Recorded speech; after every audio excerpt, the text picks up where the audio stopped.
አርሰናል የቪኒ ጁኒየርን ደሞዝ መክፈል ይችላል ወይ?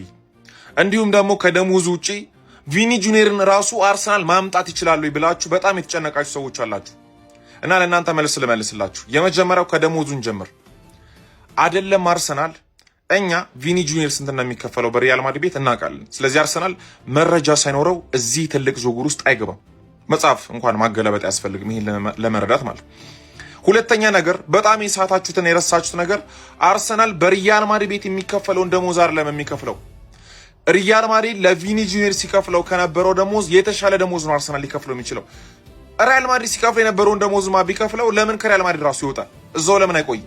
ስለዚህ የግጭቱ መንስኤ ራሱ እኮ የተሻለ ደሞዝ ነው። ስለዚህ አርሰናል የተሻለ ደሞዝ ነው የሚከፍለው እንደውም ማለት እና አርሰናል ሀብታም ክለብ ነው። ባለፉት ዓመታት ውጤታማ ነበር። የአውሮፓ ሻምፒዮንስ ሊግ ፋይናሊስት ነበር። ፕሪሚየር ሊግ በልቷል ምናምን እና ይገባሃል ወይስ አይገባህም ነው ጥያቄ። የሚገባ ከሆነ ይከፈላል፣ ማይገባ ከሆነ አይከፈልም።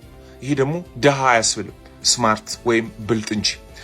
ሌላኛው አርሰናል ቪኒ ጁኒየር ራሱ ሊያመጣ ይችላሉ ብላችሁ የምታስቡ ሰዎች ቀጥዬ የመዘረዝርላችሁን መስፈርት ማሟላት የሚችል ዓለማችን ላይ ትልቅ ቡድን አለ ወይ? አንደኛ ነገር የአውሮፓ ሻምፒዮንስ ሊግን ወይም ደግሞ የሀገር ውስጥ ሊግ ያሳካል ተብሎ የሚጠበቅ ትልቅ ቡድን አለ ወይ? ሁለተኛ ነገር ቪኒ ጁኒየር መጥቶ የሚገባበት ክፍት የሆነ ቦታ ለቪኒ ጁኒየር ክፍት የሆነና የተዘጋጀ ቦታ ያለው ቡድን አለ ወይ? ሶስተኛ ደሞዙንና የዝውውር ሂሳቡን አፎርድ ማድረግ ወይም መክፈል የሚችል ቡድን አለ ወይ? እነዚህ መስፈርቶች አንድ ላይ ማሟላት የሚችል ቡድን አለ ወይ? ወይ ለዋንጫ አይጫወትም፣ ወይ እዛ ቦታ ላይ ጥሩ ተጫዋች አለው፣ ወይ ደግሞ ገንዘብ የለውም። እነዚህን መስፈርቶች በሙሉ ማሟላት የሚችለው ዘገነርስ ነው። እና መጨነቅ ያለባችሁ ቪኒ ጁኒየር ወደ አርሰናል እንዳይመጣ ከፈለጋችሁ ደሞዙ ላይ እንዳትጨነቁ፣ እዛው ኮንትራት እንዲፈርም ነው መጸለይ ያለባችሁ። ቪኒ ጁኒየር ደግሞ ወደ አርሰናል እንዲመጣ ከፈለጋችሁ ደሞዙ ላይ አይደለም መጨነቅ ያለባችሁ። ቪኒ ጁኒየር ኮንትራት ብቻ አልፈርምም የሚል ዜና ብቻ መስማት ነው የሚጠበቅባችሁ። ስለዚህ ቪኒ ጁኒየር እና ሪያል ማድሪድ መስማማት ካልቻሉ በኮንትራት ቪኒ ጁኒየር ቀጣይ የሚለብሰው ማሊያ ዘገነርስ የሚለብሱትን ቀዩን ማሊያ ነው። መድፈኛ ነው የሚሆነው ቪኒ ጁኒየር። ለማንኛውም እንደዚህ አይነት የዝውውር ዜናዎችና ፈጣን ስፖርታዊ መረጃዎች እንዲደርሳችሁ ፎሎ ማድረጋችሁን አትርሱ። ምንድነው የምትንጣጡት እናንተ አንዳንድ ክለብ ደጋፊዎች? እንዴ ምን ሆናችሁ ነው? ጤናችሁ ልክ ነው? ገና ለገና ይሄድሽ ከመጣ አርሰናል ምን ሊሆን ይችላል የሚል እኮ ፍርሃት እኮ ነው እንደዚህ የሚያንቀጠቀጣችሁ። አይኖር ረዳችኋለሁ። እንዲህ የሚያርገበግባችሁ እሱ ነው። ሳይኖርም እረግጥሃለሁ።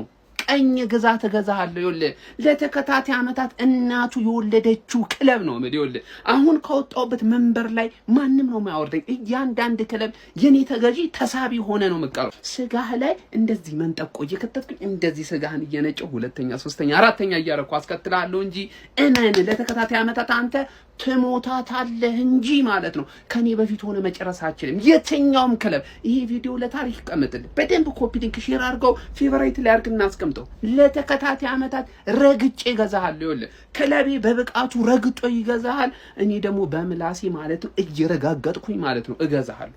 እንዴት ነው እንዲህ የምትንጣጡት? ምን አይነት ዲስሪስፔክት በሆነ መንገድ ነው ክለቤን እየመጣችሁ የምታናገሩት? በአሁን ሰዓት ከኔ ክለብ የተሻለ ማን አባቱ አለ?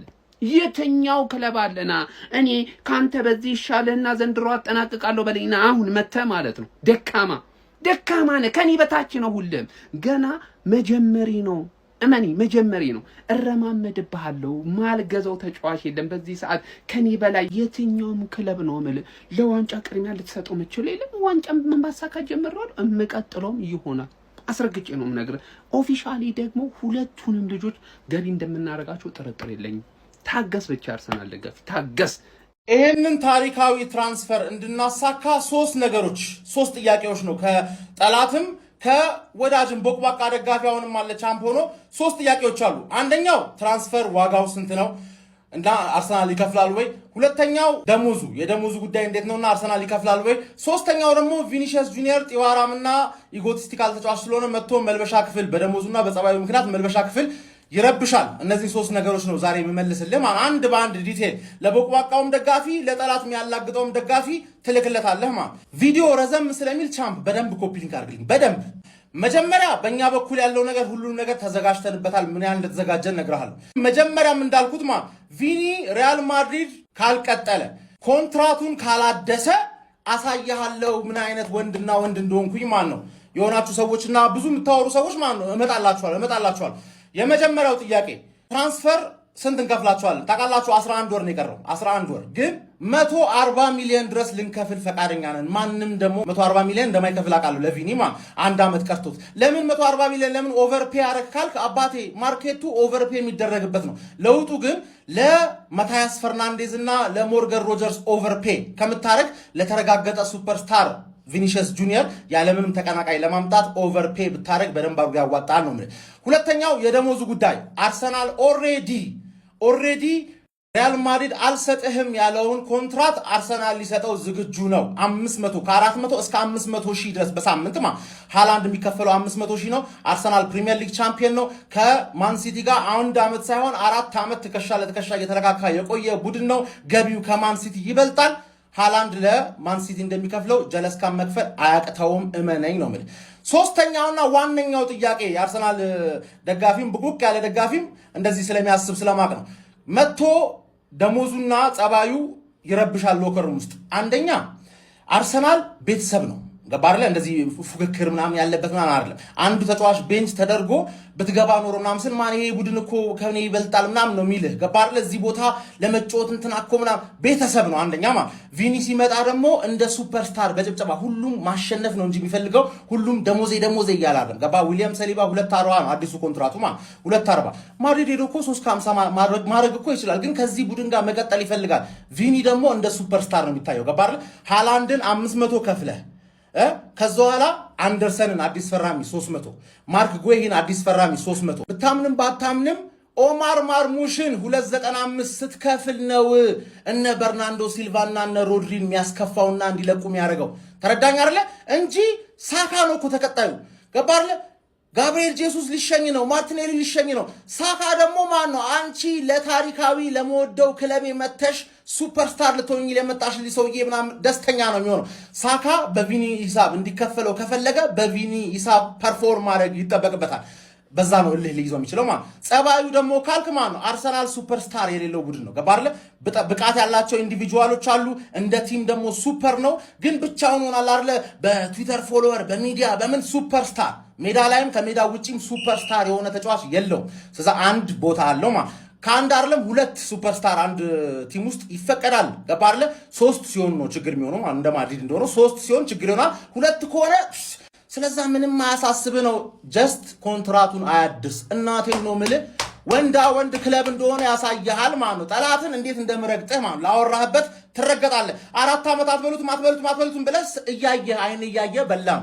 አሁንም ቻምፒየንስ ሊግ አትበሉት አይን እያየ እንበለዋለን። ቪኒን አታመጡት አይንህ እያየ እናመጣዋለን። አንተ ከየት እንደምታመጣ ታውቃለህ ገባር። ከአዘርባይጃን ሊግ ከኢኳዶር ምናምን ነገር ትለቃቀማለህ ነው የምልህ ቦርኮ ደሃ።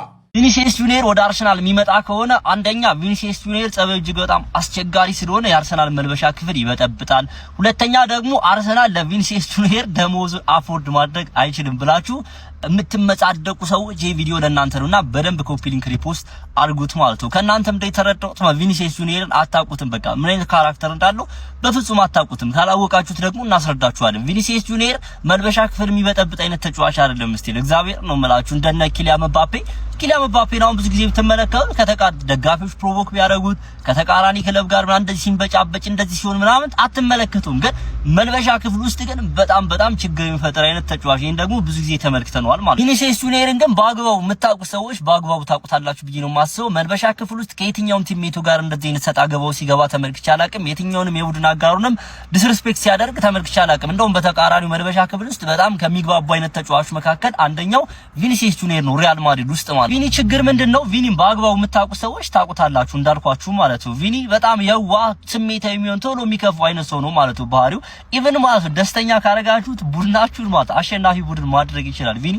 ትንሽ ሲከፈው ምን አደባክ የሆነ ኢሹ ካለበትና ሜዳ ውስጥ ፐርፎርም ማድረግ ትንሽ የሚከብደው አይነት ተጫዋች ነው ማለት ታስታውሱ ከሆነ አምና ማለት ነው ኤል ክላሲኮ ላይ ያቪ ቪኒን ወደ 80 ነው 70 አካባቢ ቀየረው። በዛ ጨዋታ በደንብ አስታውሳለሁ። በጣም ጥሩ ነበር ቪኒ ጥሩ እየተጫወተ ቀየረው ማለት ነው። ሲቀይረው በጣም ነቀለና ቪኒ ቀጥታ ወደ መልበሻ ክፍል በጣም የሆነ እየተነጫነጨ ወደ መልበሻ ክፍል ሄደና እኔ አንድ ተጫዋች በጣም ተነጫንጮ ምናምን በጥሶ ወደ መልበሻ ክፍል ውስጥ ሄደ በዛው መኪናውን አስነስቶ ወደ ቤቱ ይሄዳል ምናምን እንጂ ሲመለስ ተመልክቼው አላውቅም። እና በጣም የዋህና ስሜቴ እንደሆነ የምታውቁት በጣም ተናዶ ወደ መልበሻ ክፍል ሄደና ከዛ ከ5 ደቂቃ በኋላ ምናምን ተመልሶ መጥቶ ምናምን ቡድኑን ሰፖርት እያደረገ ከዛ በኋላ ሁላ ከነጋቢ ነው ከነ ያማል ጋር ምናምን ሲጣል የነበረበት ሞመንት ማለት ነው።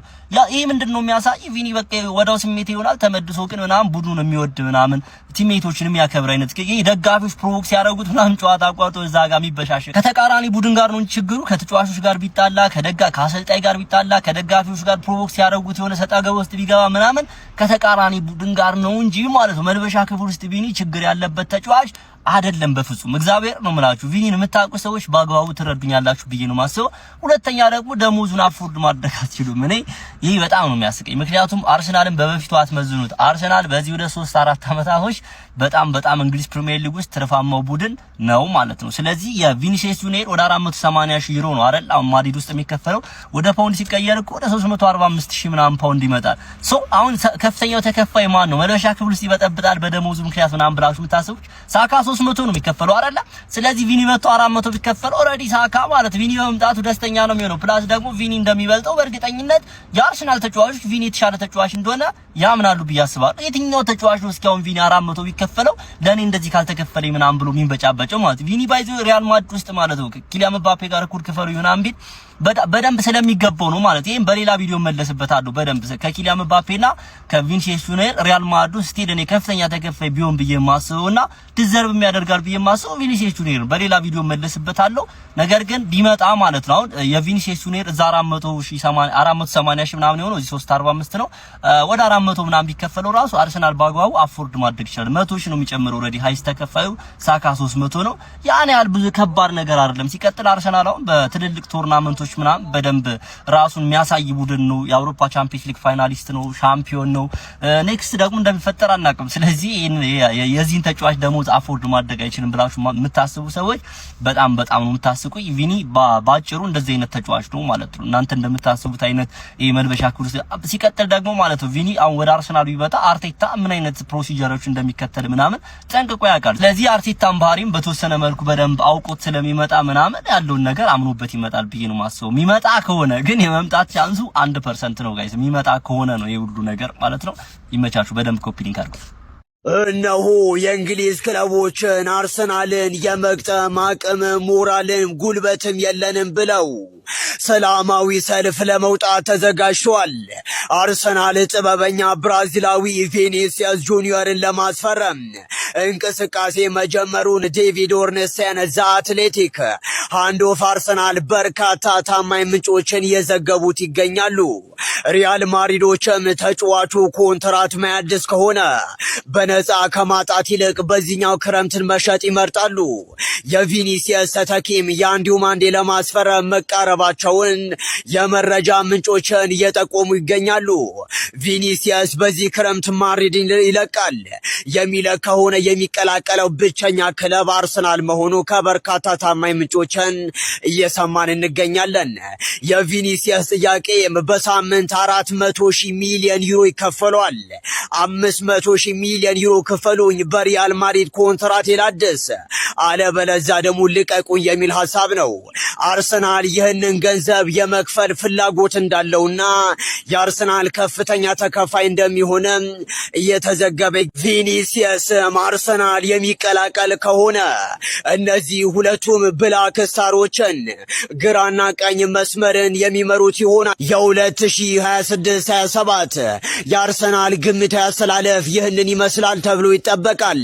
ጊማሬሽ፣ ቪኒ፣ አልቫሬዝ በዚህ አሰላለፍ አይደለም ሰው ምድራዊ ኃይል እንኳን ሊያስቆማቸው አይችልም። ክለቦችን አርሰናልን ከመግጠም ይልቅ ቢቻል ፎርፌ 3 ነጥብ ለአርሰናል ቢሰጡም ይመርጡም ይመስለኛል። ከበረኛ እስከ አጥቂ እያንዳንዱን ወርልድ ክላስ የሆኑ ተጫዋቾች ናቸው። አርሰናል ፕሪሚየር ሊግ ብቻ ሳይሆን እንግሊዝን ብቻ ሳይሆን አውሮፓን መቆጣጠር ይችላል። በዚህ አሰላለፍ ለዚህ የፊት ለፊት መስመር ስብስብ ማን ነው ዝግጁ ጋይስ? አርሰናል ይህንን ዝውውር የሚፈጽም ከሆነና በቀጣይ ዓመት በቻምፒዮንስ ሊግ ይህንን አስተላለፍ የምንጠቀም ከሆነ በእርግጠኝነት ምነግራችሁ ሁሉንም ቡድኖች እየገረፍን እንደምናሸንፋቸው ነው። አርሰናል እንግዲህ ቪኒሲየስ ጁኒየርን ለማስፈረም የሚችለውን ሁሉ እያደረገ ነው። ቪኒሲየስ ጁኒየር፣ ካይ ሃቨርት እንደዚሁም ደግሞ ቡካዮ ሳካ እንደ አስፈላጊነቱ ቪክተር ዮኬሬሽ ፊት ለፊት ላይ ሲሰለፍ ይህንን የፊት ለፊት መስመር አስቡት ጋይስ። በነገራችን ላይ ክለባችን አርሰናል ሀያል መሆኑን በአሁኑ ሰዓት ለሁሉም እያስመሰከረ ይገኛል። በተለይ በአሁኑ ሰዓት አርሰናልን የሚያክል ቡድን ዓለም ላይ አለ ብሎ መናገር አይቻልም። ለዛ ነው እንደ ሪያል ማድሪድ ያሉ ቡድኖችን ጨምሮ ከሌሎች ትልልቅ ቡድኖች ጭምር አርሰናል የፈለገውን ተጫዋች ለማምጣት እንቅስቃሴ የጀመረው ማለት ነው። ከዚህ በፊት የነበረው አርሰናል ቢሆን እንደዚህ አይነት ዝውውሮች እብደት ናቸው ይባሉ ነበር። አሁን ያለው አርሰናል ግን የትኛውም ተጫዋች ሊጫወትበት የሚመኘው እጅግ በጣም ምርጥ ቡድን ነው ማለት ነው። ይህንን የፊት ለፊት መስመር ማየት እጅግ በጣም ነው የምፈልገው። አሰልጣኝ ሚኬል አርቴታና አንድሬ ቤርታ እንደምንም ብለው የቪኒሲየስ ጁኒየርን ዝውውር የሚጨርሱት ከሆነ ጋይስ እጅግ በጣም ጽድት ያለ የሚቀጥሉትን ዓመታት በኩራት የምንመለከተው ክለብ ነው የሚኖረን። በእርግጥ ይህ ዝውውር ባይፈጸምም ክለባችን አርሰናል በእነዚህ አይነት ትልልቅ ዝውውሮች ላይ እንግዲህ ሀያል መሆኑን እያስመሰከረ ይገኛል። በእርግጠኝነት በቀጣዮቹ ዓመታት የአውሮፓ እግር ኳስ መድረክን መድፈኞቹ እንደሚቆጣጠሩት ምንም ጥርጥር የለኝም። ስለዚህ የፊት ለፊት መስመር ምን ትላላችሁ?